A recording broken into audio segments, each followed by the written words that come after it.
So hey learners, welcome to next learners. और आज हम समझने वाले हैं factors and multiples. So if you really want to understand कि फैक्टर्स और मल्टीपल्स क्या होते हैं, so you can watch this video till the end so that you can understand better.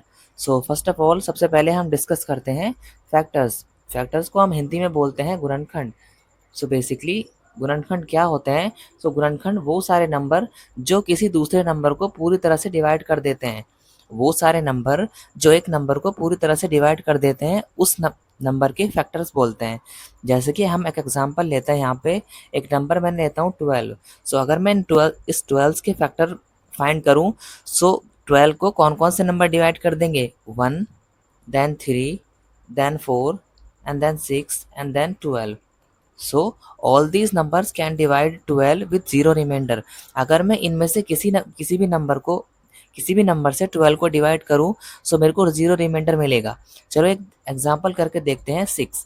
तो अगर मैं 6 से 12 को डिवाइड करूं, सो देखो 6 टू ज़ा 12, तो मेरे को क्या रिमाइंडर मिलेगा? 0 0। मीन्स 6 इस 12 का फैक्टर है। और ऐसे ही ये सारे फैक्टर भी 12 के फैक्टर हैं। अगर इनमें से भी मैं किसी नंबर से 12 को डिवाइड करूंगा, सो मेरे को जीरो रिमाइंडर मिलेगा। सो ये सारे नंबर 12 के फैक्टर हो जाएंगे। Let's take another example as 20। सो अगर मैं 20 के फैक्टर लिखूं, तो ऐसे कौन कौन से नंबर होंगे जो 20 को पूरी तरह से डिवाइड कर देंगे?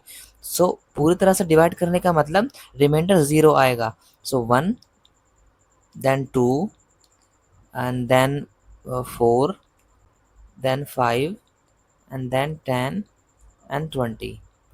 So all these numbers can divide 20 with zero reminder. इनमें से कोई भी नंबर से अगर मैं 20 को डिवाइड करूँ, सो मेरे को जीरो रिमाइंडर मिलेगा। Let's take an example 4।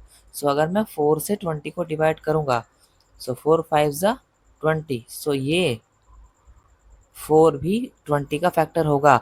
यहाँ पे एक चीज़ नोटिस करने वाली है कि अगर मैंने किसी नंबर को किसी दूसरे नंबर से डिवाइड किया और मेरे को जीरो रिमाइंडर मिल गया, सो ये नंबर एंड ये दूसरा नंबर मीन्स क्वोटेंट, ये दोनों ही इस नंबर के फैक्टर होंगे।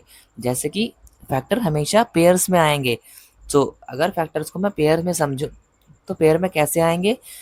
Let's take an example 10। और 10 के मेरे को फैक्टर लिखने हैं। तो सबसे पहले मैं 10 के फैक्टर लिखूंगा 1।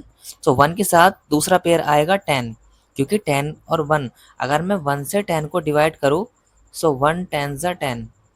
डायरेक्टली अगर हम ऐसे कर सकते हैं बेसिकली। सो ये सारे मीन्स ये 1 भी और ये 10 भी इस 10 का फैक्टर हो गया। दूसरा पेयर बनेगा 2 और 2। ऐसा कौन सा नंबर जिसे 2 से मल्टीप्लाई करके 10 आएगा?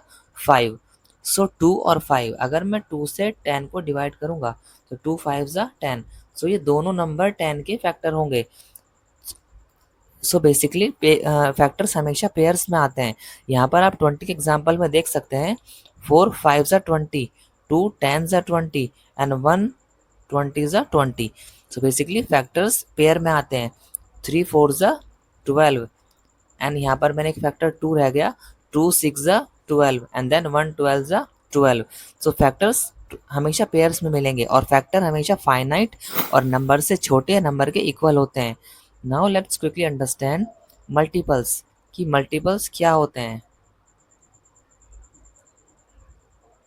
सो अगर मैं मल्टीपल्स को देखूं, तो मल्टीपल्स को हम हिंदी में गुणज बोलते हैं। किसी नंबर के गुणज यानी कि किसी नंबर के मल्टीपल्स वो सारे नंबर होते हैं जो उस नंबर के टेबल में आते हैं। तो बेसिकली अगर मैं 4 लिखूं और 4 के अगर मैं 5 मल्टीपल्स लिखूं, सो 4 के अगर मैं 5 मल्टीपल्स लिखूं, 5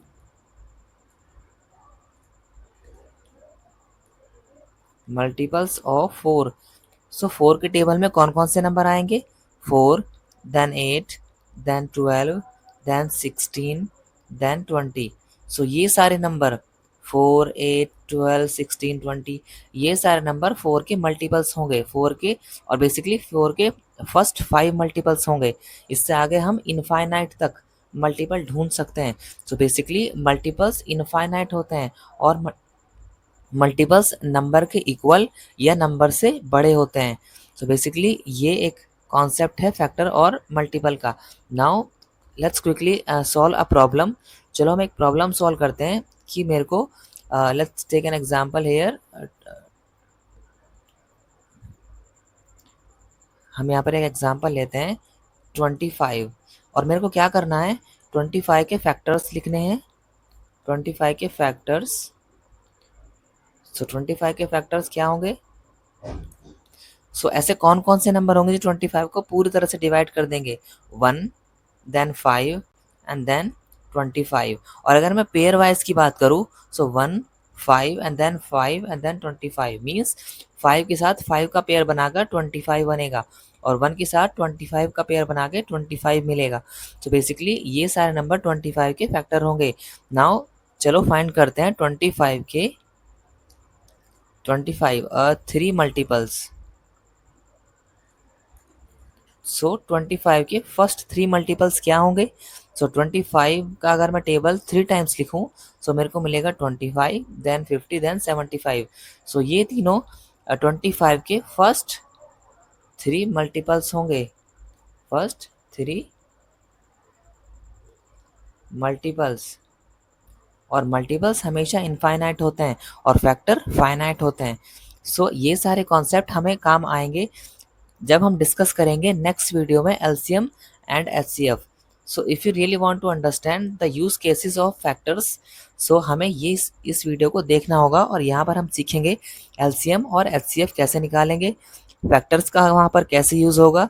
learning made easy one class at a time. If this help you today stay connected, more smart learning is just a click away and don't forget to like, share and subscribe next gen learners। See you in the next one, bye।